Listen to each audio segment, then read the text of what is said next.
گدا ہوں اپنے کریم کا، میرا دین پا رہا ہے نہ نہیں. تھوڑی دیر توجہ کرنا اور سننا.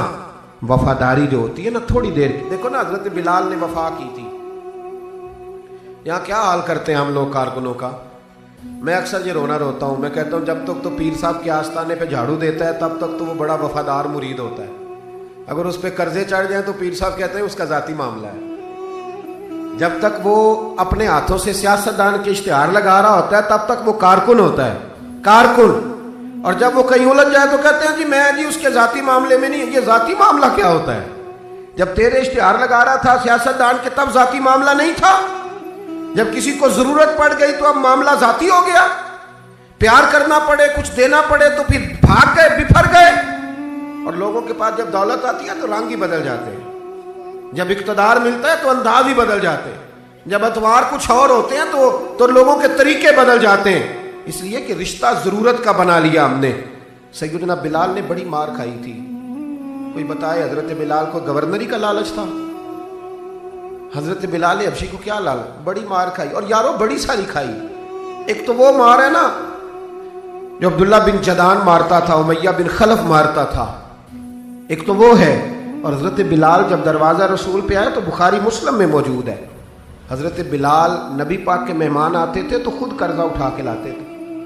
اور ایک وقت ایسا بھی آیا کہ قرضے اتنے زیادہ آ گئے تھے کہ یہودی نے کہا کہ بلال تو نے بڑے سارے پیسے قرض لیے ہوئے ہیں، تو اگر اب تو نے پیسے نہ دیے تو میں تمہیں پھر سے باندھ دوں گا. حالانکہ وہ سارے نبی کریم کے مہمانوں کے لیے قرضے لیے تھے. حضور کے ذاتی کام کیے ساری زندگی ذاتی. یارو یہ جو لوگ ہوتے ہیں یہ بڑے شاندار ہوتے ہیں، ان کو کوئی لالچ نہیں ہوتا. جن لوگوں نے اس محفل کے اشتہار لگائے ہیں ان کی تو اشتہار پہ فوٹو نہیں لگی ہوئی. لنگر کھلا رہے ہیں ان بیچاروں نے. تو وہ ایک نقیب محفل ملتان میں نا ایک دفعہ پیار چلتے ہیں نا دوستوں سے، مجھے غصہ بڑا کم آتا ہے تو کبھی آ جائے تو وہ چلو آ بھی جاتا ہے. اب یہ بھی مسئلہ ہے. وہ بار بار کہہ رہے تھے لوگوں سے تسی ہاتھ نہیں چک دے، تسی بڑے بے ذوق ہو، تسی مینوں یاد رہو گے. میں کیا چپ کر جا، تو کوئی نظر نیاز لینی، یہ سارے مفت آئے نہیں، یہ زیادہ قیمتی ہے، یہ فری آئے ہیں. بڑی مہربانی، اللہ آپ کو جزا. سنیں جی میرے بھائی، یہ دیکھیں نا جن لوگوں نے جو درخواست لے کے گیا تھا تھانے جلسے کی اجازت کی، اس کا تو نام ہی نہیں چھپا. لیکن یہ لوگ بڑے قیمتی ہوتے ہیں. ہم کرتے یہ ہیں کہ ان کو نا ہم ضائع کر دیتے ہیں. چاہیے اب ہماری مسجد میں جب محفل میلاد ہوتی ہے تو جس نے 1.5 لاکھ دیا نا وہ اسٹیج پہ بیٹھا ہے، اور جس نے سارا سال مسجد میں جھاڑو دیا اس کو میلاد والے دن کسی نے پوچھا ہی نہیں. حالانکہ اس بندے کی صدارت میں جلسہ ہونا چاہیے تھا جو روزانہ مسجد میں جھاڑو دیتا ہے. اس کی صدارت ہونی چاہیے تھی تاکہ پتہ چلے کہ رسول اللہ کے غلام میلاد کے موسم میں غریبوں کو عزت عطا کرتے ہیں. لیکن ہم نکل جاتے ہیں، ہمارا ماحول نہیں، مزاج نہیں. حضرت بلال نے نوکری کی، سارا دن نبی کریم کے کام کرتے، سارا دن. تھوڑا سا ٹائم بچ جاتا نا، کہتے حضور کوئی حکم تو نہیں؟ ملا رومی نے لکھا ہے کوئی حکم تو نہیں؟ حضور فرماتے نہیں سارے کام ہو گئے. حضور میں تھوڑی دیر کے لیے جاؤں؟ جائیں. 1 دن بھی، 2 دن بھی، 3 دن بھی. حضرت انس بن مالک کہتے ہیں ایک دن میں نے پوچھ لیا، میں نے کہا حضور یہ بلال چھٹی لے کے جاتے کہاں ہیں؟ شادی تو کی کوئی نہیں تھی ابھی، گھر تو تھا نہیں، تو یہ جو آ کے کہتے ہیں کوئی کام تو نہیں میں جاؤں؟ تو محبوب نے فرمایا جب یہ مجھ سے پوچھ کے جاتا ہے نا کوئی کام تو نہیں جاؤں، تو پھر سیدھا سیدہ فاطمہ کے گھر جاتا ہے. تھوڑی دیر بیٹھے دی، اللہ آپ کو جزا تشریف رکھے. یہ سیدہ فاطمہ کے گھر جائیں گے، اب یہ وہاں جھاڑو دیں گے. اب بیٹھے دی، اللہ آپ کو برکت دے، جزائے خیر. تشریف رکھے، اللہ تعالیٰ آپ کو برکات دے. پیچھوں کے لیے مسئلہ بنتا ہے، تشریف رکھے. اب یہ نا سیدہ فاطمہ کی چکی پیسیں گے. یعنی کوئی ٹائم بچ جاتا تو وہاں کتنی نوکری کی حضرت بلال نے، کتنی ڈیوٹی کی کہ نہیں کی. لیکن کسی عہدے کے لالچ کے لیے، کسی منصب کے لیے، کسی فوٹو کے لیے، کسی صدارت کے لیے. لیکن میرے محبوب نے بھی جب اعزاز دیا نا تو پھر کمال ہی دیا. پڑھیے ترمذی شریف. حضور آئے نا معراج سے واپس. میں جلسے سے دیر سے جاتا ہوں نا تو میری ایک بیٹی ہے، وہ جب میں نکلنے لگتا ہوں کہتی ہے آج دیر سے آئے تو دروازہ نہیں کھولنا. روز ہی دیر سے آتے ہیں، تو جب رات کو جاتا ہوں تو سب سے پہلے وہی کھولتی ہے. آ گئے آپ. اب بندہ جب سفر سے واپس جاتا ہے تو پہلے بچوں کی بات کرتا ہے، بیٹوں کی. محبوب معراج کے سفر سے واپس آئے، لیکن سب سے پہلے جو بات کی وہ حضرت بلال حبشی کی. سب سے پہلی بات سیدنا بلال کی. مجمع میں بٹھا کے، مجمع میں حضرت بلال کو مجمع میں بٹھا کے فرمایا کیا عمل کرتا ہے بھائی تو بلال؟ عرض کی حضور کیا ہوا؟ فرمایا بتا کیا کرتے ہو؟ کون سا عمل ہے جو زیادہ کرتے ہو؟ کہا حضور حکم کریں. تو محبوب فرمانے لگے جب میں جنت میں گیا ہوں نا معراج کی رات, تو میں نے وہاں تیرے قدموں کی آواز سنی ہے.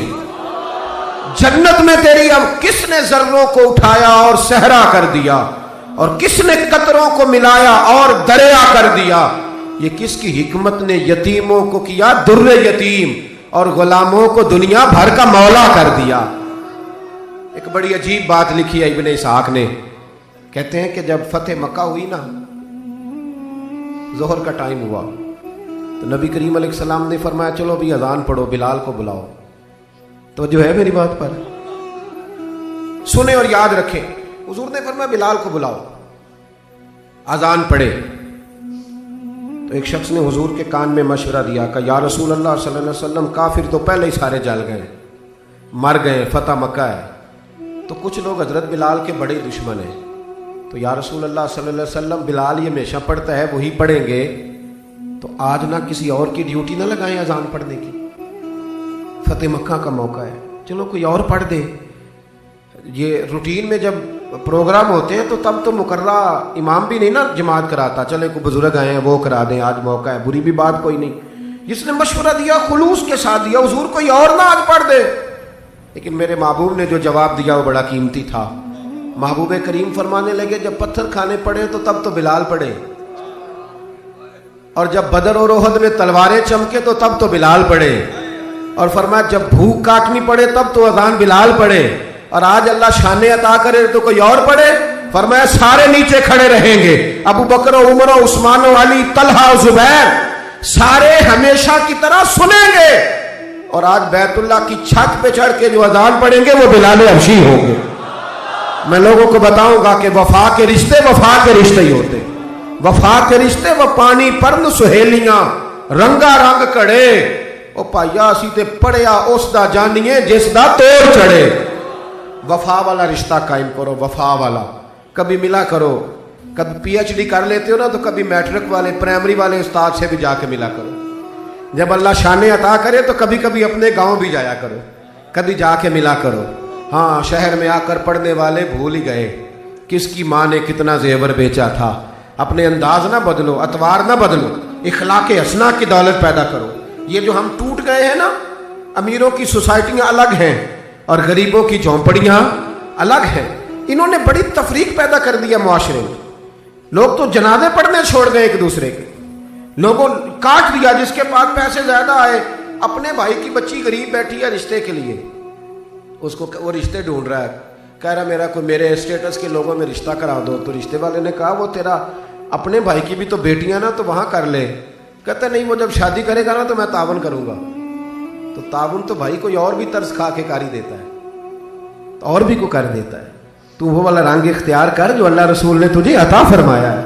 ہمارے معیار میں وہ وفا نہیں, وہ حسن نہیں. یہ میری طرح کے لوگ جن کو اللہ بڑی شان عطا فرماتا ہے, دین کے نام پر بڑا نوازتا ہے, لیکن لب و لہجے میں کئی دفعہ سختی آتی ہے, کئی دفعہ احساس نہیں ہوتا کہ ہم کیا کر رہے ہیں. اعلیٰ حضرت فاضل بریلوی فرمایا کرتے تھے لوگوں نبی پاک کے وفادار رہنا, فرشتے بھی تمہاری عزت کریں گے. کیا فرمایا؟ کہنے لگے فرشتے بھی کرتے ہیں تعظیم میری, فدا ہو کہ ان پر یہ عزت ملی ہے. اکرام کرنا, کبھی بھی اپنے نفس کو نصیحت کرنا, کبھی بھی